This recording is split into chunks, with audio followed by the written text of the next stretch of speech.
ವಿಜಯಪುರ ಜಿಲ್ಲೆಯ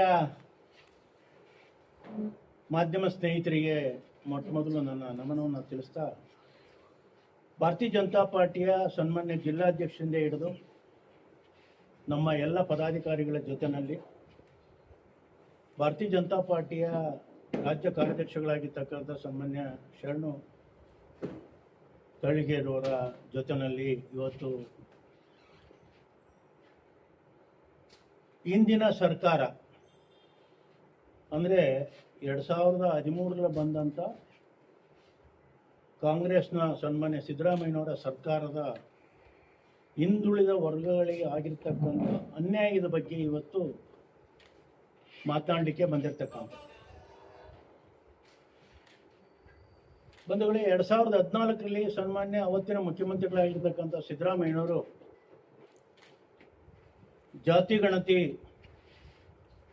ಒಂದು ಸಮೀಕ್ಷೆಯನ್ನು ಮಾಡಬೇಕು, ಹಿಂದುಳಿದ ವರ್ಗಗಳಿಗೆ ಆಗಿರ್ತಕ್ಕಂಥ ಅನ್ಯಾಯದ ಬಗ್ಗೆ ಒಂದು ಸಮಾನತೆಯನ್ನು ಕೊಡ್ತೇನೆ ಅಂತಕ್ಕಂಥ ದೃಷ್ಟಿಯಿಂದ ಪ್ರಾರಂಭ ಆದಂಥ ಆ ಸಮೀಕ್ಷೆ ಸುಮಾರು 650 ಕೋಟಿ ರೂಪಾಯಿ ಹಣವನ್ನು ಖರ್ಚು ಮಾಡಿ ಸನ್ಮಾನ್ಯ ಕಾಂತರಾಜ್ ಅವರ ಹಿಂದುಳಿದ ವರ್ಗಗಳ ಆಯೋಗದ ಅಧ್ಯಕ್ಷರು ಮಾಡಿ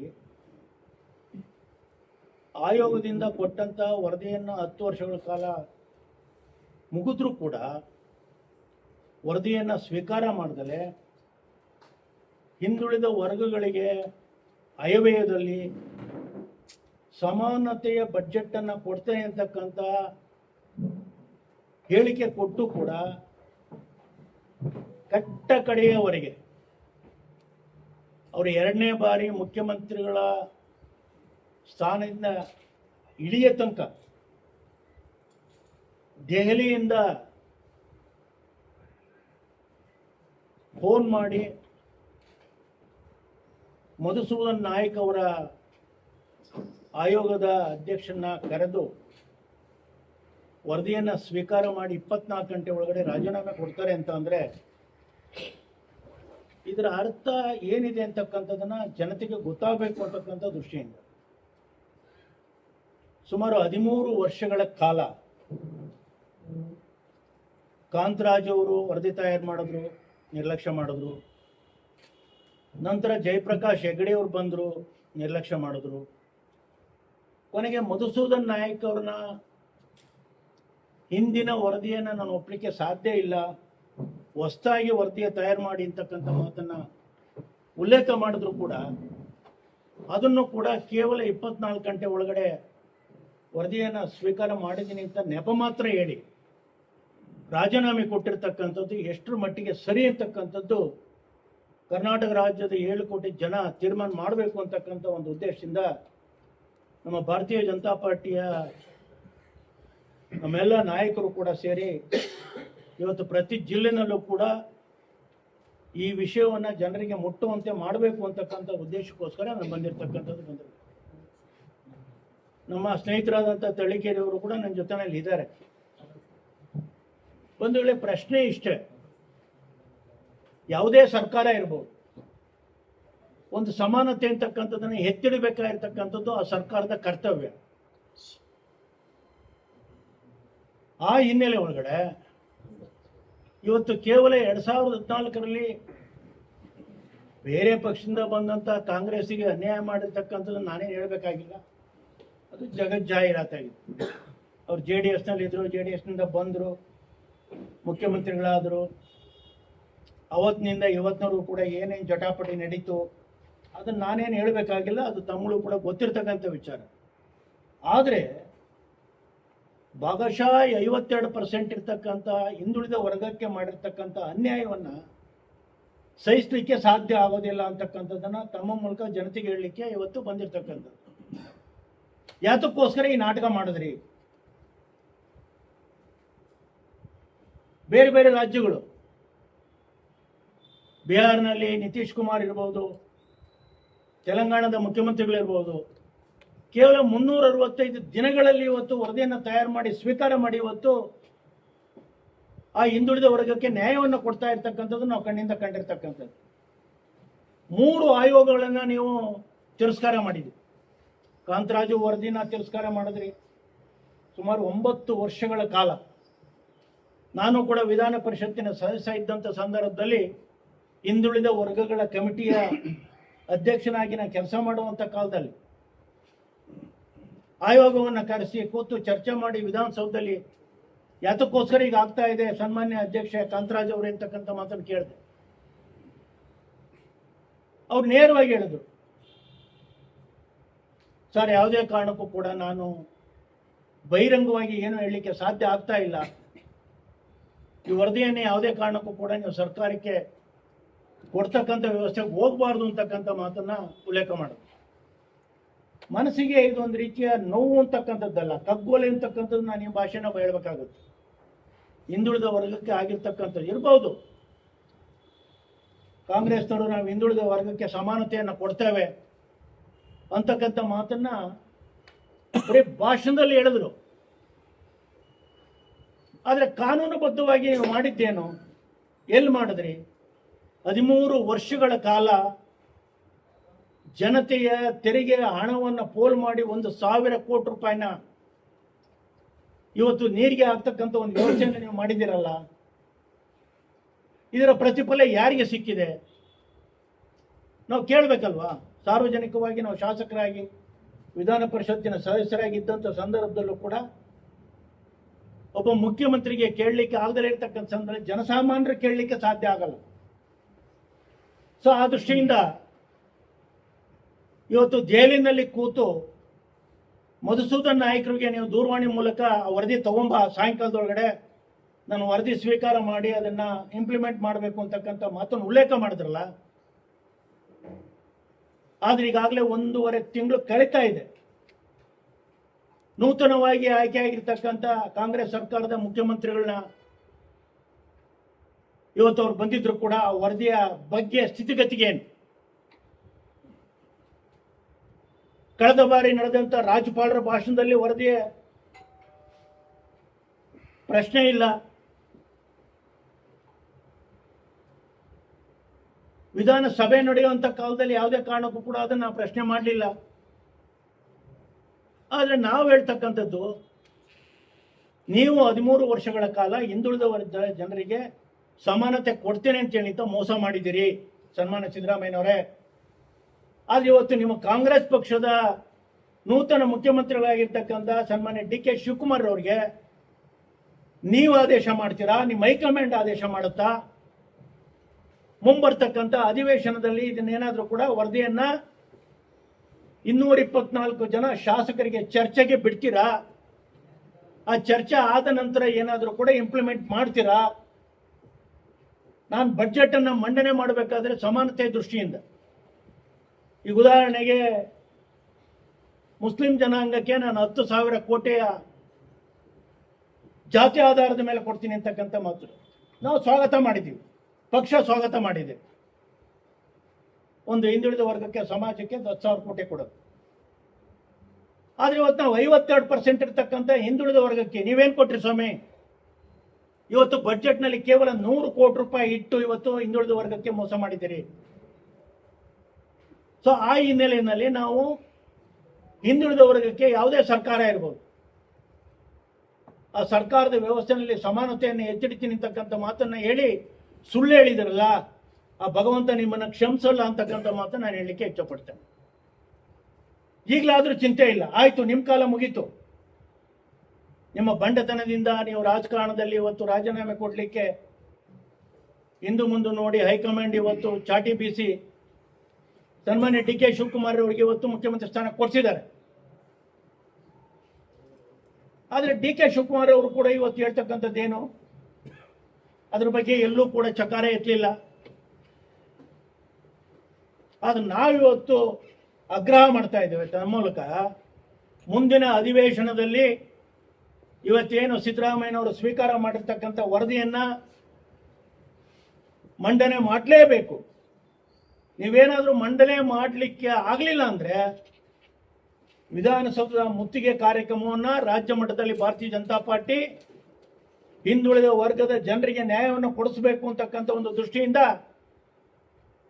ನಾವು ಧರಣಿ ಸತ್ಯಾಗ್ರಹ ಮತ್ತು ಮುತ್ತಿಗೆ ಕಾರ್ಯಕ್ರಮವನ್ನು ಹಾಕೊಳ್ಳಿಕ್ಕೆ ಸಿದ್ಧರಿದ್ದೇವೆ ಅಂತಕ್ಕಂಥ ಮಾತನ್ನು ತಮ್ಮ ಮೂಲಕ ಮುಖ್ಯಮಂತ್ರಿಗಳಿಗೆ ಎಚ್ಚರಿಕೆಯನ್ನು ಕೊಡ್ತಾ ಇದ್ದೇವೆ. ಆ ದೃಷ್ಟಿಯಿಂದ ಇವತ್ತು ಹಿಂದುಳಿದ ವರ್ಗ ತತ್ತರಿಸಿ ಹೋಗಿದೆ. ತಮ್ಮ ಕಾಲದ ಸುಮಾರು 10-12 ವರ್ಷಗಳ ಕಾಲ ಕಾಂಗ್ರೆಸ್ ಸರ್ಕಾರದಲ್ಲಿ ಯಾವುದೇ ಹಿಂದುಳಿದ ವರ್ಗಗಳ ಅಭಿವೃದ್ಧಿಗಳು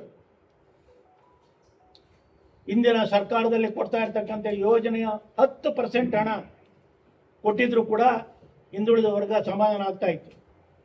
SC/ST ಹಣ ದುರ್ಬಳಕೆ ಮಾಡ್ಕೊಂಡ್ರಿ, ಹಿಂದುಳಿದ ವರ್ಗಗಳ ಹಣವನ್ನು ದುರ್ಬಳಕೆ ಮಾಡ್ಕೊಂಡ್ರಿ. ಈ ರೀತಿ ದುರ್ಬಳಕೆ ಮಾಡಿಕೊಂಡು ಇವತ್ತು ತಾವು ಸರ್ಕಾರ ನಡೆಸೋದೇ ಆದರೆ ಜನ ಖಂಡಿತವಾಗಿ ಕೂಡ ನಿಮ್ಮನ್ನು ಕ್ಷಮಿಸೋಲ್ಲ. ಆ ಹಿನ್ನೆಲೆಯಲ್ಲಿ ಮುಂದಿನ ದಿನಮಾನಗಳಲ್ಲಿ, ಮುಂದಿನ ಅಧಿವೇಶನದಲ್ಲಿ ತಾವು ಏನು ಸನ್ಮಾನ್ಯ ಮಧುಸೂದನ್ ನಾಯಕರವರು ಕೊಟ್ಟಿರ್ತಕ್ಕಂಥ ವರದಿಯನ್ನು ಗೌಪ್ಯವಾಗಿ ಹಿಡಿದಲೆ ಮುಕ್ತ ಚರ್ಚೆಗೆ ಅವಕಾಶ ಮಾಡಿಕೊಟ್ಟು 224 ಜನ ಶಾಸಕರು ಪಕ್ಷಾತೀತವಾಗಿ ಚರ್ಚೆ ಮಾಡಲಿ. ಚರ್ಚೆ ಆದ ನಂತರ ಆ ವರದಿಯನ್ನು ಬಿಡುಗಡೆ ಮಾಡಬೇಕು. ಇಲ್ದಲೇ ಹೋದರೆ ಹಿಂದುಳಿದ ವರ್ಗದ ಜನ ಸುಮ್ಮನೆ ಕೊಡಲಿಕ್ಕೆ ಸಾಧ್ಯ ಆಗಲ್ಲ. ಎಷ್ಟು ದಿವಸ ಅಂತ ಕಣ್ಣು ಮುಚ್ಕೊಂಡು ಕೂತ್ಕೊಳ್ಳಲಿಕ್ಕೆ ಆಗುತ್ತೆ. ಅದಕ್ಕೋಸ್ಕರ ಎಲ್ಲ ಜಿಲ್ಲೆಗಳಲ್ಲೂ ಕೂಡ ಈ ಮಾಹಿತಿಯನ್ನು ಹಿಂದುಳಿದ ವರ್ಗಗಳ 2A ಬರ್ತಾ ಇರ್ತಕ್ಕಂಥ 102 ಸಮಾಜಗಳು, ಪ್ರವರ್ಗ 1 ಬರ್ತಾ ಇರ್ತಕ್ಕಂಥ 95 ಸಮಾಜಗಳು, ಈ ಎಲ್ಲ ಸಮಾಜಗಳು ಕೂಡ ನಾವು ಹಾಗಂತೇಳಿ ಮುಂದುವರೆದ ಜನಾಂಗಕ್ಕೆ ಅನ್ಯಾಯ ಮಾಡಿರ್ತಕ್ಕಂಥ ಪ್ರಶ್ನೆ ಇಲ್ಲಿ ಬರೋದಿಲ್ಲ. ಎಲ್ಲ ಜನಾಂಗಗಳ ಸಮಾನತೆಯ ದೃಷ್ಟಿಯಿಂದ ತಾವೇ ಹೇಳಿರ್ತಕ್ಕಂಥದ್ದು, ತಮ್ಮ ಬಾಯಿನಲ್ಲೇ ಬಂದಿರತಕ್ಕಂಥದ್ದು. ಆ ಹೇಳಿರ್ತಕ್ಕಂಥ ಒಂದು ವ್ಯವಸ್ಥೆಗೆ ಮುಂದಿನ ದಿನಮಾನಗಳಲ್ಲಿ ಅಧಿವೇಶನದಲ್ಲಿ ನಾನಿವತ್ತು ಮಾಜಿ ಆಗಿದ್ದೀನಿ ಅಂತೇಳಿ ಅಂತ ಮನೇಲಿ ಕೂತ್ಕೊಂಡಿರ್ತಕ್ಕಂಥ ವ್ಯವಸ್ಥೆ ಅಲ್ಲ. ಬೇರೆ ಬೇರೆ ಆಕ್ಟಿವಿಟಿನಲ್ಲಿ ನೀವು ಇದ್ರೂ ಕೂಡ ನೀವೇನು ಮಾತು ಕೊಟ್ಟಿದ್ದೀರಲ್ಲ ಆ ಮಾತನ್ನು ಉಳಿಸ್ಕೊತಕ್ಕಂಥ ಒಂದು ವ್ಯವಸ್ಥೆಯನ್ನು ಖಂಡಿತವಾಗಿ ಕೂಡ ಕರ್ನಾಟಕ ರಾಜ್ಯದಲ್ಲಿರ್ತಕ್ಕಂಥ ಹಿಂದುಳಿದ ವರ್ಗಗಳಿಗೆ ಅನ್ಯಾಯ ಮಾಡದಲೇ ಮುಂದಿನ ಅಧಿವೇಶನದಲ್ಲಿ ಈ ವರದಿಯನ್ನು ಸ್ವೀಕಾರ ಮಾಡಿ ಚರ್ಚೆಗೆ ಅವಕಾಶ ಮಾಡಿಕೊಡ್ಬೇಕು ಅಂತಕ್ಕಂಥ ವಿಷಯವನ್ನು ತಮ್ಮ ಮುಂದೆ ಇಟ್ಟು ಇದು ರಾಜ್ಯದ ಎಲ್ಲ ಜನರಿಗೂ ಕೂಡ ತಲುಪತಕ್ಕಂಥ ಅವಕಾಶ ಮಾಡಿಕೊಡ್ತಾ ತಮ್ಮೆಲ್ಲರಿಗೂ ಕೂಡ ಒಂದ್ಸಿ ನಾನು ಮಾತು ಮುಗಿಸ್ತೇನೆ. ಧನ್ಯವಾದಗಳು. ಪ್ರತಿಯೊಬ್ಬ ನಾಗರಿಕನಿಗೂ ಕೂಡ ತನ್ನದೇ ಆದಂಥ ವ್ಯವಸ್ಥೆ ಇರುತ್ತೆ. ಪಕ್ಷದಲ್ಲಿ ಇರ್ತಕ್ಕಂಥದ್ದು, ಪಕ್ಷದಲ್ಲಿ ಆಯ್ಕೆ ಆಗ್ತಕ್ಕಂಥದ್ದು, ಪಕ್ಷ ಬಿಟ್ಟು ಹೋಗ್ತಕ್ಕಂಥದ್ದು, ಮತ್ತೊಂದು ಪಕ್ಷ ಸೇರ್ತಕ್ಕಂಥದ್ದು, ಪ್ರತಿಯೊಂದು ಆ ಥರ ವ್ಯವಸ್ಥೆ. ಇದರಲ್ಲಿ ಎರಡನೇ ಮಾತಿಲ್ಲ. ಆದರೆ ನಾನು ವ್ಯಕ್ತಿಗತವಾಗಿ ಯಾರನ್ನೂ ಕೂಡ ನಾನು ತಗೊಳಲ್ಲ. ಯಾಕೆ ನಾನು ಕೂಡ 50 ವರ್ಷದಿಂದ ರಾಜಕಾರಣ ಮಾಡಿರ್ತಕ್ಕಂಥ ಶಾಸಕನಾಗಿ, ವಿಧಾನ ಪರಿಷತ್ ಸದಸ್ಯನಾಗಿ, 6 ವರ್ಷ ಕ್ಯಾಬಿನೆಟ್ ರ್ಯಾಂಕ್ನಲ್ಲಿ ಇದ್ಕೊಂಡು ಕೂಡ ಕೆಲಸ ಮಾಡಿರ್ತಕ್ಕಂಥ. ಆ ಹಿನ್ನೆಲೆಯಲ್ಲಿ ತಾವು ಕೇಳಿರ್ತಕ್ಕಂಥ ವಿಚಾರ ಇದು ಪಕ್ಷಕ್ಕೆ ಸಂಬಂಧಪಟ್ಟಂಥ ವಿಚಾರ ಮತ್ತು ಹೈಕಮಾಂಡ್ಗೆ ತೆಗೆದುಕೊಳ್ತಕ್ಕಂಥ ಒಂದು ವಿಚಾರ. ಆ ದೃಷ್ಟಿನಲ್ಲಿ ಸಾಮಾನ್ಯ ಕಾರ್ಯಕರ್ತರಾಗಿರ್ತಕ್ಕಂಥ ನಾವು ಇದ್ರ ಬಗ್ಗೆ ಕೇವಲ ಒಂದು ಜಿಲ್ಲೆನಲ್ಲಿ ಬಂದು ಅದ್ರ ಬಗ್ಗೆ ಮಾತನಾಡ್ತಕ್ಕಂಥ ವ್ಯವಸ್ಥೆ ಒಳ್ಳೆಯದಲ್ಲ. ಆ ದೃಷ್ಟಿನಲ್ಲಿ ನಮ್ಮ ಭಾರತೀಯ ಜನತಾ ಪಾರ್ಟಿಯ ಹೈಕಮಾಂಡ್ ಏನು ನಿರ್ಧಾರ ತೆಗೆದುಕೊಳ್ಳುತ್ತೆ ಅದಕ್ಕೆ ಖಂಡಿತವಾಗಿ ಕೂಡ ನಮ್ಮ ಪಕ್ಷ ನಾವು ತಯಾರಿದ್ದೇವೆ. ಅಭಿಪ್ರಾಯ ಇಲ್ಲ ಇಲ್ಲ ನೋಡಿ, ಪಕ್ಷದ ಅಭಿಪ್ರಾಯ ಕೊಡ್ತಕ್ಕಂಥದ್ದು ಆಂತರಿಕ, ಬಹಿರಂಗ ಚರ್ಚೆಗೆ ಅವಕಾಶ ಇಲ್ಲ. ಹೌದು, ಇಲ್ಲ ಅಂತದ್ದಲ್ಲ. ನಾನು ಅವರು ಒಟ್ಟಿಗೆ ಶಾಸಕರಾಗಿದ್ದು 99ರಲ್ಲಿ ನಾನು ಬಸವನಗೌಡ ಯತ್ನಾಳ್ರು ಒಟ್ಟಿಗೆ ಶಾಸಕರಾಗಿದ್ದು. ಸನ್ಮಾನ್ಯ ವಾಜಪೇಯಿ ಅವರು ಪ್ರಧಾನಮಂತ್ರಿಗಳಾಗಿದ್ದಂಥ ಸಂದರ್ಭದಲ್ಲಿ ರೈಲ್ವೆ ಸಚಿವರಾಗಿದ್ದು. ಇಲ್ಲ ಅಂತಕ್ಕಂಥದ್ದಲ್ಲ. ಅಲ್ಲ, ಅಂತ ಸೀನಿಯರ್ ಮೋಸ್ಟ್ ಇದ್ದಂತಹ ವ್ಯಕ್ತಿಯನ್ನ ಪಕ್ಷದಿಂದ ಯಾವುದೋ ಕಾರಣ ಅದು ನಿಮ್ಮ ಪಕ್ಷದ ಆಂತರಿಕ ವಿಚಾರ, ಅದು ಹೊರಗಡೆ ಹೋದ್ಮೇಲೆ ಅಟ್ಲೀಸ್ಟ್ ಒಳಗಡೆ ಬರಕ್ ದಾರಿನೇ ಇಲ್ವಾ? ಅಥವಾ ವಿಚಾರ ನಡೆದಿರ್ಬೋದಲ್ಲ? ನಾನೇ ಹೇಳ್ತೀನಲ್ಲ, ನಾನು ಕೂಡ ಭಾರತೀಯ ಜನತಾ ಪಾರ್ಟಿನಲ್ಲಿ ಶಾಸಕನಾಗಿ, ವಿಧಾನ ಪರಿಷತ್ ಸದಸ್ಯನಾಗಿ, ಚೇರ್ಮನ್ ಆಗಿ ಕೆಲಸ ಮಾಡುವಂಥ ಕಾಲದಲ್ಲಿ ಅನಿವಾರ್ಯ ನಾವು KJP ಪಕ್ಷವನ್ನು ಕಟ್ಟಿದಂಥ ಸಂದರ್ಭದಲ್ಲಿ ಒಳಗೆ ಬರುವಂಥ ಸಂದರ್ಭದಲ್ಲಿ ಶಿಸ್ತು ಸಮಿತಿಯವರು ನಮ್ಮನ್ನು ಪಾರ್ಟಿಯಿಂದ ಉಚ್ಚಾಟನೆ ಮಾಡೋದು. ದಯವಿಟ್ಟು ಅರ್ಥ ಮಾಡ್ಕೋಬೇಕು. ನಾನು ಯಾರ ಬಗ್ಗೆನೂ ಕೂಡ ಟೀಕೆ ಟಿಪ್ಪಣಿ ಮಾಡಲಿಕ್ಕೆ ಹೋಗಲ್ಲ. ಅಂತಹ ಸಂದರ್ಭದಲ್ಲಿ ಕೊನೆಗೆ ನಮಗೆ ಮನವರಿಕೆ ಆ ಸಂದರ್ಭದಲ್ಲಿ ಹೌದು ನಾವೆಲ್ಲ ಸಂಘ ಪರಿವಾರದ ಮೂಲಕ ಬಂದಂಥ ವ್ಯವಸ್ಥೆನಲ್ಲಿ ನಾವು ಖಂಡಿತವಾಗಿ ಕೂಡ ಭಾರತೀಯ ಜನತಾ ಪಾರ್ಟಿ ಮತ್ತೆ ಸೇರಬೇಕು ಅಂತಕ್ಕಂಥ ಉದ್ದೇಶದಿಂದ ಮತ್ತೆ ಇವತ್ತು ಸೇರಿದ್ದೇವೆ, ಪಕ್ಷದಲ್ಲಿ ಕೆಲಸ ಮಾಡ್ತಾ ಇದ್ದೀವಿ, ಸಾಮಾನ್ಯ ಕಾರ್ಯಕರ್ತರ ಕೆಲಸ ಮಾಡ್ತಾ ಇದ್ದೀವಿ. ಮುಂದಿನ ಯುವ ಪೀಳಿಗೆ ಅವಕಾಶ ಮಾಡಿಕೊಡ್ಬೇಕು ಅಂತ ಎಲ್ಲವನ್ನು ತ್ಯಾಗ ಮಾಡಿದ್ದೇವೆ. ಸೊ ಆ ದೃಷ್ಟಿಯಿಂದ ನಾನೇ ಅಂತಕ್ಕಂಥದ್ದು ಮನುಷ್ಯನಿಗೆ ಏನಾದರೂ ಕೂಡ ಬಂದರೆ ದಯವಿಟ್ಟು ಇದೊಂದು ಅರ್ಥ ಮಾಡ್ತೇವೆ, ನಾವೇ ಅನ್ನೋ ಪದ ಬರಬೇಕು. ಆವಾಗ ಖಂಡಿತವಾಗಿ ಕೂಡ ನಮ್ಮ ಭಾರತ ಮಾತೆ ಹೋಯ್ತಲ್ಲ, ಸಮಾಧಾನ ಆಗ್ತಕ್ಕಂಥ ವಾತಾವರಣ ಅಂತಕ್ಕಂಥ ಇಷ್ಟೇ ಹೇಳಲಿಕ್ಕೆ ಇಚ್ಛೆಪಡ್ತೇನೆ. ನಾನು ದಯವಿಟ್ಟು ಬೇಡ, ನಾವು ಅಲ್ವಾ ಸಮಾಜ ಸೇವೆ ಮಾಡ್ಲಿಕ್ಕೆ ಹೊರಟಿರ್ತಕ್ಕಂಥವ್ರು ನಾವು, ಕೇವಲ ಅಧಿಕಾರಕ್ಕೋಸ್ಕರ ಅಲ್ಲ. ಅಧಿಕಾರಕ್ಕೋಸ್ಕರ ಅಂಟ್ಕೊಂಡೇನಾದರೂ ಕೂಡ ಪಕ್ಷದ ನೆಲೆಯಲ್ಲಿ ಬೆಳಿತೀನಿ ಅಂತ ಅಂದರೆ ಅದು ಜನ ಕ್ಷಮಿಸೋಲ್ಲ. ನಾವು ಮಾಡಬೇಕಾಗಿರ್ತಕ್ಕಂಥ ಕೆಲಸ ಕಾರ್ಯಗಳು ಇನ್ನೂ ಭಾಳಷ್ಟಿದೆ, ಅದಕ್ಕೆ ಹೋಗೋಣ. ಅಧಿಕಾರ ಅಂತಕ್ಕಂಥದ್ದು ಅದೇ ಬರಬೇಕೇ ಹೊರತು ನಾನು ಕೇಳಿದ ಅಧಿಕಾರ ಬೇಕು ಅಂತಕ್ಕಂಥದ್ದು ಇದೆಯಲ್ಲ, ಖಂಡಿತವಾಗಿ ಕೂಡ ಅದು ಒಳಿತಲ್ಲ ಅಂತಕ್ಕಂಥದ್ದು ನನ್ನ ಭಾವನೆ.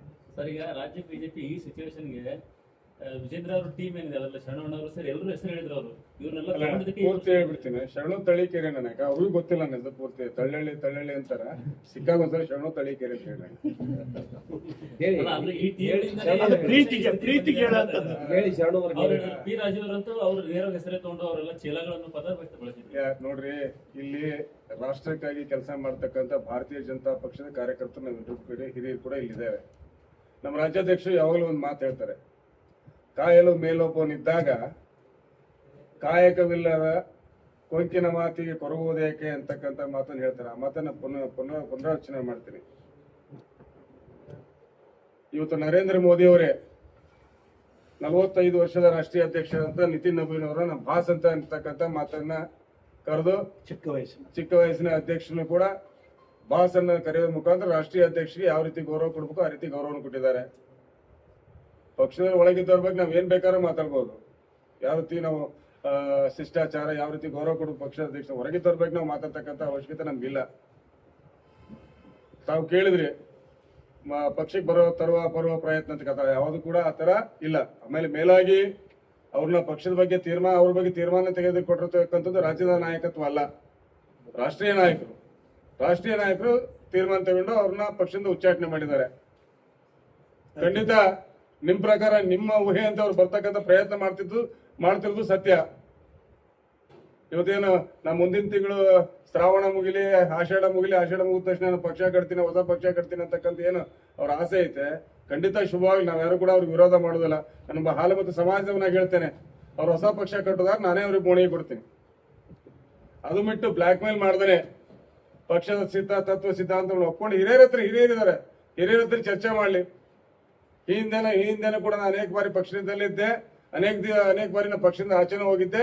ಮತ್ತೆ ನಂಗೆ ಬರುವ ಆಸೆ ಇದೆ ಅಂತಕ್ಕಂಥ ಅಭಿಪ್ರಾಯವನ್ನ ಪಕ್ಷದ ಹಿರಿಯ ಮುಖಂಡರಲ್ಲಿ ಅಥವಾ ರಾಜ್ಯಾಧ್ಯಕ್ಷರಲ್ಲಿ ಮನವಿ ಮಾಡ್ಲಿ, ಅದನ್ನ ಹಿರಿಯರು ಯೋಚನೆ ಮಾಡ್ತಾರೆ.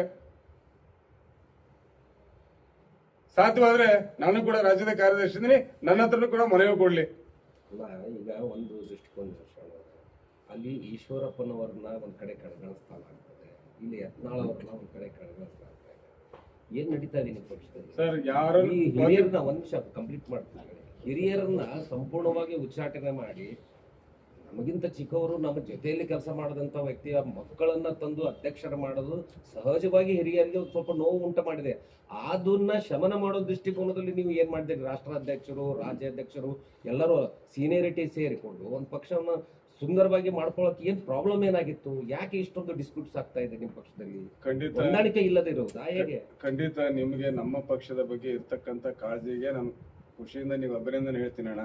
ಒಂದು ಗಮನದಲ್ಲಿ ಸನ್ಮಾನ್ಯ ರಾಜ್ಯಾಧ್ಯಕ್ಷರು ವಿಜೇಂದ್ರ ಅವರು ಆದ್ಮೇಲೆ ಎಲ್ಲ ಹಿರಿಯರನ್ನು ವಿಶ್ವಾಸಕ್ಕೆ ತೆಗೆದುಕೊಂಡು ಇಡೀ ರಾಜ್ಯಾದ್ಯಂತ ಪ್ರವಾಸ ಮಾಡಿ ಕಾರ್ಯಕರ್ತರಲ್ಲಿ ಉತ್ಸಾಹ ಬರ್ತಾ ನಿಟ್ಟಿನಲ್ಲಿ ಅವ್ರು ಕೆಲಸ ಮಾಡ್ತಾ ಇದ್ದಾರೆ. ಕಳೆದ 2023 ವಿಧಾನಸಭಾ ಚುನಾವಣೆಯಲ್ಲಿ ನಮಗೆ ಪಕ್ಷಕ್ಕೆ ಹಿನ್ನಡೆ ಆದಂಥ ಸಂದರ್ಭದಲ್ಲಿ ಮಾನ್ಯ ರಾಷ್ಟ್ರೀಯ ನಾಯಕರೆಲ್ಲರೂ ಕೂಡ ವಿಜೇಂದ್ರ ಅವ್ರನ್ನ ರಾಜ್ಯಾಧ್ಯಕ್ಷನ ನೇಮಕ ಮಾಡಿದಾಗ ಇಡೀ ರಾಜ್ಯದಲ್ಲಿ ಒಂದು ಮಿಂಚಿನ ಸಂಚಾರ ಆಯಿತು.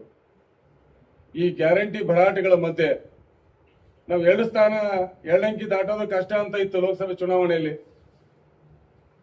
NDA 19 ಕ್ಷೇತ್ರಗಳಿಗೆ ಗೆಲ್ತಕ್ಕಂಥ ಸಾಧನೆ ಮಾಡಿದ ವಿಜೇಂದ್ರ ನೇತೃತ್ವ ಅಲ್ವೇ? ಹಾಗಾದ್ರೆ ರಾಜ್ಯಾಧ್ಯಕ್ಷ ಆದ ಮೇಲೆ ಬಹಳಷ್ಟು ಜನ ಹೇಳ್ತಾರೆ ಇಲ್ಲ ಯಾರಾದ್ರಿಗೂ ಚೆನ್ನಾಗಿದೆ ಅಂತೇಳಿ. ಆ ರೀತಿಯಿಂದ ಇದ್ದಂತ ಸಂದರ್ಭದಲ್ಲಿ ಕೂಡ ಸ್ವತಃ ಮುಖ್ಯಮಂತ್ರಿಗಳ ಮೂಢ ಹಗರಣ ಆದಾಗ ಬೆಂಗಳೂರಿನಿಂದ ಮೈಸೂರಿನವರೆಗೆ ಪಾದಯಾತ್ರೆ ಮಾಡಿ 14 ಸೈಟ್ಗಳನ್ನ ವಾಪಸ್ ಕೊಡ್ತಕ್ಕಂಥ ಕೆಲಸ ಮಾಡಿದ್ದು ಹೋರಾಟ ಅಲ್ವಾಗರೆ.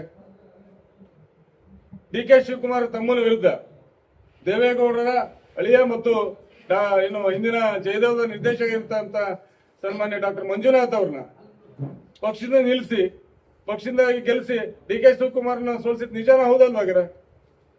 ಯಾರೋ ಕೆಲವರು ಒಂದು ಏನೋ ಪರ್ಸೆಪ್ಷನ್ ಕ್ರಿಯೇಟ್ ಮಾಡಬೇಕು, ಯಾವಾಗಲೂ ಕೂಡ ಪಕ್ಷ ಮತ್ತು ಪಕ್ಷದ ನಾಯಕತ್ವದ ವಿರುದ್ಧ ಒಂದು ನಕಾರಾತ್ಮಕವಾಗಿ ಮಾತಾಡ್ಬೇಕು, ಆ ವಿಷಯವನ್ನು ಚರ್ಚೆಯಲ್ಲಿ ಇಡಬೇಕು ಅನ್ನೋ 2-3 ಜನ ಆ ರೀತಿ ಕೆಲಸ ಮಾಡಿದ್ರೆ ಮಿಕ್ಕಿದೆಲ್ಲ ಹಿರಿಯರು ಕೂಡ ಒಟ್ಟಾಗಿ ಒಂದಾಗಿ ಕೆಲಸ ಮಾಡ್ತಿದ್ದಾರೆ. ಸಣ್ಣ ಪುಟ್ಟ ವ್ಯತ್ಯಾಸಗಳು ಇರಬಹುದು, ನಮ್ಮ ರಾಷ್ಟ್ರೀಯ ನಾಯಕರು ಅದನ್ನೆಲ್ಲವನ್ನು ಕೂಡ ಸರಿ ಮಾಡ್ತಕ್ಕಂಥ ಕೆಲಸವನ್ನು ಮಾಡ್ತಾರೆ.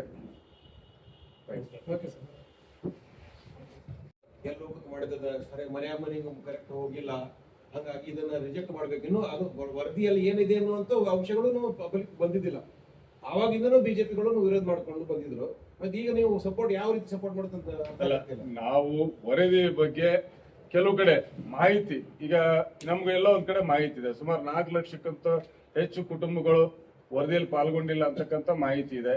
ಆದ್ರೆ ನಾವು ಇಲ್ಲಿವರೆಗೂ ಕೂಡ ಹಿರಿಯರು ಹೇಳಿದ್ರು, ಕಾಂತರಾಜ್ ವರದಿ ಇರ್ಬೋದು, ಜಯಪ್ರಕಾಶ್ ಹೆಗಡೆ ವರದಿಯನ್ನ ಅವ್ನ ಯಾವನ್ನು ಕೂಡ ಟೇಬಲ್ ಮಾಡ್ದೇನೆ ಮಂಡನೆ ಮಾಡ್ದೇನೆ ಅವೈಜ್ಞಾನಿಕ ಅಂತ ತೀರ್ಮಾನ ಮಾಡಿ ಅವರೇ ಕೈ ಬಿಟ್ಟಾಗತಕ್ಕಂಥ ಉದಾಹರಣೆ ಸಾಕಷ್ಟು ಈ ರಾಜ್ಯದಲ್ಲಿದೆ. ಯಾಕಂದ್ರೆ ಅವ್ರು ಖರ್ಚು ಮಾಡ್ತಕ್ಕಂಥದ್ದು ಸರಿಯಾಗಿ ನಮ್ಮ ಸಾರ್ವಜನಿಕರ ಹಣ. ನಮ್ಮ ಆಗ್ರಹ ಏನಂದ್ರೆ ಈ ಹಿಂದೆನೂ ಕೂಡ ಅಂತ ಎಡವಟ್ಟುಗಳನ್ನ ಕಾಂಗ್ರೆಸ್ ಸರ್ಕಾರ ಮಾಡಿದೆ. ಸರಿಯಾದ ರೀತಿಯಲ್ಲಿ ವೈಜ್ಞಾನಿಕವಾಗಿ ಸಮೀಕ್ಷೆ ಮಾಡ್ತಕ್ಕಂಥದ್ದು ಎಲ್ಲೋ ಕಡೆ ಸಾಕಷ್ಟು ಕಡೆ ಅದು ಎಡವಿದೆ. ಅಲ್ಲ ಒಂದ್ ನಿಮಿಷ, ಮತ್ತೊಂದು ಆ ರೀತಿ ತಪ್ಪಾಗಬಾರ್ದು, ಆ ರೀತಿ ಎಚ್ಚರಿಕೆ ವಹಿಸಿ ಅಂತಕ್ಕಂಥ ಒತ್ತಾಯವನ್ನು ಕೂಡ ನಾವೆಲ್ಲರೂ ಕೂಡ ಮಾಡಿದ ನಿಜ ಇದೆ. ಈಗ ರಿಪೋರ್ಟ್ ನಿಮ್ ಪ್ರಕಾರ ವೈಜ್ಞಾನಿಕ ಇದ್ದವು ಅವೈಜ್ಞಾನಿಕ ಇದ್ದವು? ನೋಡಿ, ಡೆಲಿವರಿ ಆದ್ಮೇಲೆ ಹೇಳ್ಬೋದು ಗಂಡು ಹೆಣ್ಣು ಅಂತೇಳಿ. ಅದೇ ಬಿಜೆಪಿ ಮೊದಲೇ ಒತ್ತಾಯಿಸಿ ನಾವು ಕೂಡ ಇನ್ನು ಪಬ್ಲಿಕ್ ಆಗದೆ ಇರೋ ಒಂದು ಇನ್ನು ಮಗು ಹುಟ್ಟಕ್ಕೆ ಮೊದಲೇ ಗಂಡು ಇದೆ ಅಂತ ಹೇಳಿ ಅಂತ ಮೊದಲೇ ಹೇಳ್ಬಿಟ್ಟಿದಾರಲ್ಲ, ಅದು ಯಾಕೆ ಮಾಡಿದಾರ ಅಂತ ಹೇಳಿ ಸಾಕಷ್ಟು ಜನ ಸಾರ್ವಜನಿಕರು ನಮ್ಮ ಮುಖಂಡರನ್ನ ಇರ್ಬೋದು, ಅಧಿಕಾರಿನ ಭೇಟಿಯಾಗಿ ಸಾಕಷ್ಟು ಕೂಡ ಆ ವಿಷಯಕ್ಕೆ ಸಂಬಂಧಪಟ್ಟಂತೆ ದೂರುಗಳನ್ನ ಕೊಟ್ಟಿದ್ದಾರೆ. ಕೆಲವರು ನಮ್ಮ ಮನೆಗೆ ಬಂದಿಲ್ಲ, ಯಾರೋ ಜಿವಿಪಿಗಳು ಏನ ಗ್ರಾಮ ವಿದ್ಯುತ್ ಪ್ರತಿನಿಧಿಗಳೇನದಾರ ಅವ್ರ ಮುಖಾಂತರ ಸ್ಟಿಕ್ಕರ್ ಹಚ್ಚತಕ್ಕಂಥ ಕೆಲಸವನ್ನು ಮಾಡಿದ್ರೆ ಇಂಥ ಅನೇಕ ಆರೋಪಗಳು ಸಾರ್ವಜನಿಕ ಬಂದಿದ್ದಂತೂ ಸತ್ಯ. ಅದು ತಮಗೂ ಕೂಡ ಗೊತ್ತಿದೆ. ವೈಜ್ಞಾನಿಕವಾಗಿ ಅಂದ್ರೆ ಹೆಂಗೆ ಸರ್ ಮನೆಗೆ ಅವ್ರೇನು ಈಗ ನೋಡಿ, ಈಗ ನಾವು ಆರ್ಥಿಕ ಮತ್ತು ಸಾಮಾಜಿಕ ಗಣತಿ ಮಾಡ್ಬೇಕು. ಅವ್ರ ಮನೆಯಲ್ಲಿ ಎಷ್ಟು ಜನ ಕೆಲಸ, ವಾರ್ಷಿಕ ಆದಾಯ ಎಷ್ಟಿದೆ, ಆ ಕುಟುಂಬದ ಸದಸ್ಯರ ಸಂಖ್ಯೆ ಎಷ್ಟು, ಅದೆಲ್ಲವನ್ನೂ ಕೂಡ ಮನೆಗೆ ಭೇಟಿಯಾಗಿ ಆ ಸಂಪೂರ್ಣ ಮಾಹಿತಿನ ತೆಗೆದುಕೊಳ್ತಕ್ಕಂಥದ್ದು ಅವ್ರ ಕೆಲಸ. ಅದು ಆಗಿಲ್ಲ ಅಂತಕ್ಕಂಥ ಆರೋಪಗಳು ಇರ್ಬೋದು. ಆ ವರದಿ ಹೊರಗಡೆ ಬಂದ್ಮೇಲೆ ಅದ್ರ ಬಗ್ಗೆ ಪೂರ್ಣವಾಗಿ ಪ್ರತಿಕ್ರಿಯೆ ನೋಡ್ತೇವೆ. ಅದನ್ನೇ ಗೊತ್ತಿಲ್ಲ ನಿಮ್ಗೆ, ಯಾವುದು ವೈಜ್ಞಾನಿಕವಾಗಿ ಅವೈಜ್ಞಾನಿಕ ಅಂತ ಹೆಂಗೆ ಡಿಸೈಡ್ ಮಾಡ್ತೀರಿ ನೀವು? ಮಾಡಿದಾರೆ ಇಲ್ಲ ಅಂತ ಸ್ಪಷ್ಟೀಕರಣ ಇಲ್ಲ ನಿಮ್ಗೆ. ಅಲ್ಲ ಅದನ್ನ ನಾವು ಹೇಳ್ತಾ ಇದೀವಲ್ಲ, ವರದಿ ಬರೋ ಬೇಡಿಕೆ ಆಗಿದೆ, ಇದು ಮಾಡಿಲ್ಲ ಅವೈಜ್ಞಾನಿಕ ಇದೆ ಅಂತಂದ್ರಲ್ಲ, ವೈಜ್ಞಾನಿಕ ಮಾಡಿದ್ದಾರೆ ಅಂತಕ್ಕಂಥ ಕುರಿತಾಗಿ ಅವ್ರು ಹೇಳ್ತಾರೆ. ನಾವು ವೈಜ್ಞಾನಿಕ ನಾವು ತೀರ್ಮಾನ ಮಾಡಕ್ಕಾಗದ್ರ ವರದಿ ಮೊದಲು ಬರ್ಲಿ. ನಾವು ಕೂಡ ಸಾರ್ವಜನಿಕರ ಕೆಲವರ ಅಭಿಪ್ರಾಯ ಅದಿದೆ. ಒಂದು ಉದಾಹರಣೆಗೆ ಬೆಂಗಳೂರು ಸುಮಾರು 1.5 ಕೋಟಿ ಜನಸಂಖ್ಯೆ ಇರ್ತಕ್ಕಂಥದ್ದು. ಇವ್ರು ಹೇಳೋ ಪ್ರಕಾರ 28% ಮಾತ್ರ ನಾವು ಸಮೀಕ್ಷೆ ಮಾಡ್ಲಿಕ್ಕೆ ಸಾಧ್ಯವಾಯಿತು ಅಂತಕ್ಕಂಥದ್ದು. ಅದು ವೈಜ್ಞಾನಿಕ ಅಂತೀರಾ ಅವೈಜ್ಞಾನಿಕ? ನಾವು ವರದಿ ಬಗ್ಗೆ ನಾವು ಯಾವುದೇ ಕಾರಣಕ್ಕೂ ವಿರೋಧ ಮಾಡಿಲ್ಲ. ಭಾರತೀಯ ಜನತಾ ಪಾರ್ಟಿ ನಾನು ಹೇಳ್ತೀನಿ, ಸಮೀಕ್ಷೆಯನ್ನ ಸಮರ್ಪಕವಾಗಿ ಆಗಿಲ್ಲ ಅನ್ನೋದ್ರ ಬಗ್ಗೆ ನಮ್ದು ವಿರೋಧ ಇದೆ. ವರದಿ ಸಮಕ್ಷವಾಗಿ ಸಮೀಕ್ಷೆನ ನೀವು ಸರಿಯಾಗಿ ನಡೆಸಿ ಅಂತಕ್ಕಂಥದ್ದು ನಮ್ಮ ಅಭಿಪ್ರಾಯ ಆಗಿದೆ ಅಷ್ಟೇ. ಅಷ್ಟು ಬಿಟ್ಟರೆ ಯಾವುದೇ ಕಾರಣಕ್ಕೂ ಇದು ವಿರೋಧ ಇಲ್ಲ. ನಾವು ಭಾರತೀಯ ಜನತಾ ಪಾರ್ಟಿ ವಿರೋಧ ಇಲ್ಲ. ಹಿಂದುಳಿದ ವರ್ಗ ಆಯೋಗದ ಪ್ರಕಾರ ನೀವು ಆ ಸಮಿತಿಯಲ್ಲಿ ಎಲ್ಲರೂ ಕೂಡ ಇರಬೇಕು, ಸರ್ವ ಪಕ್ಷದವರು ಇರಬೇಕು. ಖಂಡಿತ ಯಾಕೆ ದನಿ ಎತ್ತಲಿಲ್ಲ? ಇಲ್ಲಿ ಎತ್ತಿದ್ವಿ, ಎಲ್ಲಾ ಸಭೆನಲ್ಲೂ ಕೂಡ ರೆಕಾರ್ಡ್ ಆಗಿದೆ, ಸಮರ್ಪಕವಾಗಿ ರೆಕಾರ್ಡ್ ಆಗಿದೆ. ಪ್ರತಿ ವಾರಕ್ಕೊಂದು ಮೀಟಿಂಗ್, ಪ್ರತಿ ಬುಧವಾರ ವಿಧಾನಸೌಧದಲ್ಲೇ ಕೂಡ ನಾನೇ ಚೇರ್ಮನ್ ಇದ್ದೆ, ಅದಕ್ಕೆ ಹೋಯ್ತಲ್ಲ. ಆ ದೃಷ್ಟಿಯಿಂದ ಎಲ್ಲವೂ ಕೂಡ ಆಗಿದೆ. ಆದರೆ ಸಮರ್ಪಕವಾಗಿ ನೀವು ಸಮೀಕ್ಷೆ ಮಾಡಲಿಕ್ಕೆ ಯಾರು ಬಿಟ್ಟಿದ್ದೀರಾ ಅವ್ನು ಮಾಡ್ಲಿಕ್ಕೆ ಆಗಿಲ್ಲ, ಅದನ್ನು ಸರಿಪಡಿಸಿ ಅಂತಕ್ಕಂಥದ್ದು ನಮ್ಮ ವಾದ ಇತ್ತು. ಅದೆಲ್ಲ ಮುಗೀತು. ಕಾಂತರಾಜು ವರದಿ ಮುಗೀತು, ಜಯಪ್ರಕಾಶ್ ನಾರಾಯಣ್ ಇವರು ಹೆಗಡೆ ಅವ್ರದ್ದು ಮುಗೀತು, ಹೊಸ ಮಧುಸೂದನ್ ನಾಯಕ್ ಮಾಡಿದ್ರಲ್ಲ, ಆಯ್ತು ಇವಾಗ ಸಮರ್ಪಕವಾಗಿದೆ, ಆಯ್ತು ವರದಿ ಸ್ವೀಕಾರ ಮಾಡಿದಿರಲ್ಲ, ಈಗ ಅದು ಇಂಪ್ಲಿಮೆಂಟ್ ಮಾಡಲಿಕ್ಕೆ ವಿಧಾನಸೌಧ ಚರ್ಚೆಗೆ ಬಿಡಿ. ಅದು ನಮ್ಮ ಅಭಿಪ್ರಾಯ. ಈ ಚರ್ಚೆಗೆ ಬಂದ ಮೇಲೆ ಗೊತ್ತಾಗುತ್ತಲ್ಲ ಹೇಗೆ ಅಂತ. ಇದು ಬಿಜೆಪಿ ಹಿಂದುಳಿದವರ ಮೇಲೆ ರಾಜಕಾರಣ ಮಾಡ್ತಾ ಇದೆ. ಇಲ್ಲ, ತಪ್ಪದು. ಖಂಡಿತವಾಗಿ ಕೂಡ ಅದನ್ನು ಒಪ್ಪಲಿಲ್ಲ. ಉದಾಹರಣೆ, ನಾನು ನೇಕಾರ ಸಮಾಜದ ರಾಜ್ಯಾಧ್ಯಕ್ಷನ ಕೆಲಸ ಮಾಡಬೇಕಾದ್ರೆ ನನ್ನದೇ ಆದಂಥ ಸಮೀಕ್ಷೆ 10 ವರ್ಷದಿಂದ ನಾನು ಮಾಡಿರಬೇಕಾದ್ರೆ ನಾನು 45 ಲಕ್ಷ ನಮ್ಮ ನೇಕಾರ ಕುಟುಂಬಗಳಿದ್ದಾವೆ ಅಂತಕ್ಕಂಥದ್ದು ನಾನು ಘೋಷಣೆ ಮಾಡ್ಕೊಂಡಿದ್ದೀವಿ ಓನ್ ಸಮೀಕ್ಷೆನಲ್ಲಿ. ಆದರೆ ನೀವು ಕೊಟ್ಟಿರೋದು ಎಷ್ಟು? 6 ಲಕ್ಷ ಕೊಟ್ಟಿದ್ದೀರಿ. ಇನ್ನು 39 ಲಕ್ಷ ಏನಾಯಿತು ನಮ್ಮದು? ಇದು ಈ ಸಮೀಕ್ಷೆನಲ್ಲಿ ವ್ಯತ್ಯಾಸ ಆಗಿರ್ತಕ್ಕಂಥದ್ದನ್ನು ಸರಿಪಡಿಸಿರ್ತಕ್ಕಂಥದ್ದು ನಮ್ಮ ಆಗ್ರಹ ಆಯಿತು. ಪಾರದರ್ಶಕವಾಗಿ ಆಗಬೇಕಾಗಿತ್ತು, ನ್ಯಾಯಯುತವಾಗಿ ನೀವು ಮಾಡಿ ಅಂತಕ್ಕಂಥ ಆಗ್ರಹನೇ ನಾವು ಮಾಡಿದ್ವಿ. ಈಗ ಮಧುಸೂದನ್ ನಾಯಕರ ಅಧ್ಯಕ್ಷತೆಯಲ್ಲಿ ಮಾಡಿದ್ದಾರೆ, ಆ ವರದಿ ಸ್ವೀಕಾರ ಆಗಿದೆ. ತರಾತುರಿನದು 24 ಗಂಟೆ ದೆಹಲಿಯಿಂದ ಬರೋದ್ರೊಳಗೆ ವರದಿ ಬರಬೇಕು ಅಂದರು ಸಿದ್ದರಾಮಯ್ಯನವರು. ತರಿಸ್ಕೊಂಡು ಆದಮೇಲೆ ಅದನ್ನು ಇಂಪ್ಲಿಮೆಂಟ್ ಮಾಡಬೇಕಾಗಿತ್ತಲ್ಲ. ನೀವು ತಕ್ಷಣ ರಾಜೀನಾಮೆ ಕೊಟ್ಟಿದ್ದೀರಾ. ಈಗ ನೂತನ ಮುಖ್ಯಮಂತ್ರಿಗಳಿಗೆ ನೀವು ಹೈಕಮಾಂಡ್ ಆದೇಶ ಮೇಲೆ ನೀವು ಮಾಡಿ ಅದ್ರ ಚರ್ಚೆ ಆಗಲಿ. ಇನ್ನು ಪಕ್ಷಾತೀತವಾಗಿ 224 ಜನ ಶಾಸಕರು ಎಲ್ಲರೂ ಸೇರಿ ಚರ್ಚೆ ಮಾಡಿ ಅದಾದ ನಂತರ ಸ್ವೀಕಾರ ಮಾಡೋದು ಬಿಡೋದು ಬೇರೆ ಪ್ರಶ್ನೆ. ಥ್ಯಾಂಕ್ ಯು ಸರ್, ಧನ್ಯವಾದಗಳು. MD ಲಕ್ಷ್ಮೀನಾರಾಯಣ ಅವರು ಸವಿಸ್ತಾರ ವಿಷಯಗಳನ್ನ ಹೇಳಿದ್ದಾರೆ. ಏನು ಇಲ್ಲಿವರೆಗೂ ಕೂಡ ಹಿಂದುಳಿದ ವರ್ಗದ ಚಾಂಪಿಯನ್ ಅಂತ ಹೇಳ್ಕೊಂಡು ದೇವರಾಜ್ ಅರಸು ಅವರ ಅಧಿಕಾರದ ದೀರ್ಘಾವಧಿಯ ದಾಖಲೆಯನ್ನು ಕೂಡ ಮೀರಿಸಿದ್ದೇನೆ ಅಂತಕ್ಕಂಥ ಹಮ್ನಲ್ಲಿ ಸತತವಾಗಿ ಹಿಂದುಳಿದ ವರ್ಗದ ಎಲ್ಲ ಸಮುದಾಯಕ್ಕೂ ಅನ್ಯಾಯ ಮಾಡುತ್ತಿರ್ತಕ್ಕಂಥ ಸಿದ್ದರಾಮಯ್ಯನವರು ತಮ್ಮ ಅಧಿಕಾರದ ಕೊನೆಯ ಅವಧಿಯಲ್ಲಿ ತರಾತುರಿಯಲ್ಲಿ ರಾಜೀನಾಮೆ ಕೊಡುವ ಮುನ್ನ ವರದಿಯನ್ನು ತರಿಸಿಕೊಂಡು ನಮಗೆ ಹಿಂದುಳಿದ ವರ್ಗದವರ ಕಣ್ಣಿಗೆ ಮಣ್ಣೇರಿಸ್ತಕ್ಕಂಥ ಕೆಲಸವನ್ನು ಮಾಡಿದ್ದಾರೆ. ನಮ್ದು ಆಗ್ರಹ ಇಷ್ಟೇ. ಆರಂಭದಲ್ಲಿ ನಾವು ಮಧುಸೂದನ್ ಜಾತಿ ಗಣಿತ ಬಗ್ಗೆ ನಾವು ಪ್ರಶ್ನೆಯನ್ನು ಕೂಡ ನಾವು ಮಾಡಿದ್ವಿ. ಈಗಾಗಲೇ ಕೇಂದ್ರ ಸರ್ಕಾರಕ್ಕೆ ಅಧಿಕಾರ ಇದೆ ಜನಗಣತಿ ಮತ್ತು ಜನಗಣತಿ ಮಾಡಲಿಕ್ಕೆ. ಅವ್ರಿಗೆ ನೀವು ಸಹಕಾರ ಕೊಡಿ. ಪ್ರತ್ಯೇಕವಾದಂತ ಮತ್ತೊಂದು ವರದಿಯ ಅಧ್ಯಯನದ ಸಮೀಕ್ಷೆ ಅವಶ್ಯಕತೆ ಇಲ್ಲ ಅಂತಕ್ಕಂಥದ್ದು ನಾವು ಕೂಡ ಪ್ರಶ್ನೆ ಮಾಡಿದ್ವಿ. ಇಲ್ಲ, ನಾವು ಜಾತಿ ಗಣತಿ ಮಾಡಲ್ಲ, ಜನಗಣತಿಯನ್ನು ಮಾಡುವುದಿಲ್ಲ, ನಾವು ಹಿಂದುಳಿದ ವರ್ಗದವರ ಆರ್ಥಿಕ ಮತ್ತು ಸಾಮಾಜಿಕ ಸ್ಥಿತಿಗತಿಗಳನ್ನ ಅಧ್ಯಯನ ಮಾಡ್ತೀವಿ ಅಂತಕ್ಕಂಥ ಮಾತನ್ನ ಸನ್ಮಾನ್ಯ ಆಗಿನ ಮುಖ್ಯಮಂತ್ರಿಗಳಿರ್ತಕ್ಕಂಥ ಸಿದ್ದರಾಮಯ್ಯನವರು ಕೂಡ ಹೇಳಿದ್ರು. ಈಗಿರ್ತಕ್ಕಂಥ ತಂತ್ರಾಂಶವನ್ನು ಬಳಸಿಕೊಂಡು ನಾವು ಅತ್ಯಂತ ಕಡಿಮೆ ಅವಧಿಯಲ್ಲಿ ನಾವು ವರದಿಯನ್ನು ಕೂಡ ಮುಗಿಸ್ತೇವೆ, ಸಮೀಕ್ಷೆಯನ್ನು ಮುಗಿಸ್ತೇವೆ ಅಂತಕ್ಕಂಥ ಮಾತನ್ನು ಹೇಳಿದ್ರು. ಸತತ 13 ವರ್ಷಗಳಾದ್ರೂ ಕೂಡ 10 ವರ್ಷ ಕಳೆದ್ರೂ ಕೂಡ 13 ವರ್ಷ ಆದ್ರೂ ಕೂಡ ಯಾವುದೇ ರೀತಿಯ ಹಿಂದುಳಿದ ವರ್ಗದ ಸಮೀಕ್ಷೆ ಇರಲಿ ಅವ್ರಿಗೆ ನ್ಯಾಯ ಕೊಡ್ತಕ್ಕಂಥ ಕೆಲಸವನ್ನ ಈ ಕಾಂಗ್ರೆಸ್ ಸರ್ಕಾರ ಮಾಡಿಲ್ಲ. ಬಿಹಾರದಲ್ಲಿ 1 ವರ್ಷದೊಳಗನೆ ಸಮೀಕ್ಷೆಯನ್ನು ಮುಗಿಸಿ ವರದಿಯನ್ನು ಜಾರಿ ಮಾಡತಕ್ಕಂಥ ಕೆಲಸ ಅಲ್ಲಿನ ಮುಖ್ಯಮಂತ್ರಿಗಳಂತ ಆಗಿದ್ದಂತ ನಿತೀಶ್ ಕುಮಾರ್ ಅವರು ಮಾಡ್ತಾರೆ. ಪಕ್ಕದ ರಾಜ್ಯದ ತೆಲಂಗಾಣದ DK ಶಿವಕುಮಾರ್ ಅವರ ಆಪ್ತ ಅಲ್ಲಿನ ಮುಖ್ಯಮಂತ್ರಿ ರೇವಂತ್ ರೆಡ್ಡಿ ಅವರು ಕೇವಲ 75 ದಿನಗಳಲ್ಲಿ ಸಮೀಕ್ಷೆಯನ್ನು ಮಾಡಿ ವರದಿಯನ್ನು ಜಾರಿಗೆ ತರ್ತಾರೆ. ಆ ಬದ್ಧತೆ ಕರ್ನಾಟಕದವ್ರಿಗೆ ಯಾಕಿಲ್ಲ? ಇವರು ದುರುದ್ದೇಶದಿಂದ ಈ ಸಮೀಕ್ಷೆಗೆ ಕೈ ಹಾಕಿದ್ದಾರೆ ಅಂತಕ್ಕಂಥ ಅಭಿಪ್ರಾಯ ನನ್ನ ವೈಯಕ್ತಿಕ ಅಭಿಪ್ರಾಯ ಕೂಡ ಹೌದು. ಯಾಕಂದ್ರೆ ಈ ರಾಜ್ಯದಲ್ಲಿ ಹಿಂದೆ ನಾವು ಕೇಳಿ ಕಂಡರಿಯದಂತ ಒಂದು ದುರಂತ ಆಯ್ತು. RCB ಕಪ್ ಗೆದ್ದಂತ ಸಂದರ್ಭದಲ್ಲಿ ಕಾಲ್ ತುಳಿತಕ್ಕೆ ಸುಮಾರು 11 ಜನ ಯುವಕರು ಪ್ರಾಣವನ್ನು ತೆತ್ತರು. ಈ ಸರ್ಕಾರದ ನಿರ್ಲಕ್ಷ್ಯ ಮತ್ತು ಲಜ್ಜೆಗೆಡಿತನದ ನೀತಿಯಿಂದಾಗಿ. ಆ ಘಟನೆಯನ್ನ ಮರೆಮಾಚಲಿಕ್ಕೆ ಈ ಜಾತಿ ಗಣತಿಯ ವರದಿಯನ್ನ ಸೋರಿಕೆ ಮಾಡತಕ್ಕಂಥ ದುಸ್ಸಾಹಸಕ್ಕೆ ಈಗಿನ ಕಾಂಗ್ರೆಸ್ ಸರ್ಕಾರ ಕೈ ಹಾಕ್ತು. ನಮ್ಗೆಲ್ಲೋ ಕೂಡ ಆತ ಹಿರಿಯರು ಹೇಳಿದ್ರು, ವರದಿಯನ್ನ ಈಗಾಗಲೇ ತಾವು ಪಡ್ಕೊಂಡಿದ್ದಾಗಿದೆ. ನಮ್ಮ ಆಗ್ರಹ ಇಷ್ಟೇ, ಮುಂಬರ್ತಕ್ಕಂಥ ಅಧಿವೇಶನದಲ್ಲಿ ಆ ವರದಿಯನ್ನ ನೀವು ಮಂಡನೆ ಮಾಡಬೇಕು. ಪ್ರತ್ಯೇಕವಾಗಿ ಆ ವಿಷಯವಾಗಿ ಚರ್ಚೆಗೆ ಅವಕಾಶವನ್ನು ಮಾಡಿಕೊಡ್ಬೇಕೆಂಬ ಆಗ್ರಹ ನಮ್ಮೆಲ್ಲರದು ಕೂಡ ಇದೆ. ಯಾಕಂದ್ರೆ ಈಗಿನ ಮುಖ್ಯಮಂತ್ರಿಗಳ ಬಗ್ಗೆ ನಮಗೆ ವಿಶ್ವಾಸ ಇಲ್ಲ. ಹಿಂದೆ ಕಾಂತರಾಜ್ ವರದಿಯನ್ನ ಸಂಪುಟದಲ್ಲಿ ವಿರೋಧ ಮಾಡಿರ್ತಕ್ಕಂಥವ್ರು ಇವತ್ತು ರಾಜ್ಯದ ಮುಖ್ಯಮಂತ್ರಿ ಆಗಿದ್ದಾರೆ. ಅವರ ಸಮುದಾಯದ ಸಮಾವೇಶದಲ್ಲಿ ವರದಿಗೆ ಬಗ್ಗೆ ಲಘುವಾಗಿ ಮಾತಾಡಿರ್ತಕ್ಕಂಥವರು ಈ ರಾಜ್ಯದ ಚುಕ್ಕಾಣಿ ನೀಡುತ್ತಿದ್ದಾರೆ. ಹೀಗಾಗಿ ನಮಗೆ ಅವರ ಮೇಲೆ ನಂಬಿಕೆ ಬರ್ಲಿಕ್ಕೆ ಸಾಧ್ಯ ಇಲ್ಲ. ಅದೇನ್ ಮಾಡ್ತಾರೆ ಗೊತ್ತಿಲ್ಲ. ಮುಂಬರ್ತಕ್ಕಂಥ ಅಧಿವೇಶನದಲ್ಲಿ ಆ ವರದಿಯನ್ನ ಚರ್ಚೆಗೆ ತಗೊಂಡು ಪ್ರತ್ಯೇಕ ಚರ್ಚೆ ಇಟ್ಟು ಏನು ಚರ್ಚೆಗೆ ಅವಕಾಶ ಮಾಡಿಕೊಡದೇ ಇದ್ರೆ ಇಡೀ ರಾಜ್ಯದ ಹಿಂದುಳಿದ ವರ್ಗ ವಿಧಾನಸೌಧವನ್ನ ಮುತ್ತಿಗೆ ಹಾಕ್ತಕ್ಕಂಥ ಕೆಲಸಕ್ಕೆ ನಾವು ಕೈ ಹಾಕಬೇಕಾಗುತ್ತೆ.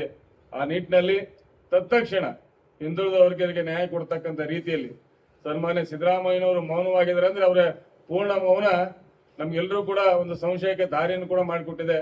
ಸುಮ್ಮನೆ ಇರೋ ವ್ಯಕ್ತಿತ್ವ ಅದಲ್ಲ. ಆ ಬೇರೆ ರೀತಿ ಯೋಚನೆ ಮಾಡದೆ ತಾವೇ ಮಾಡಿ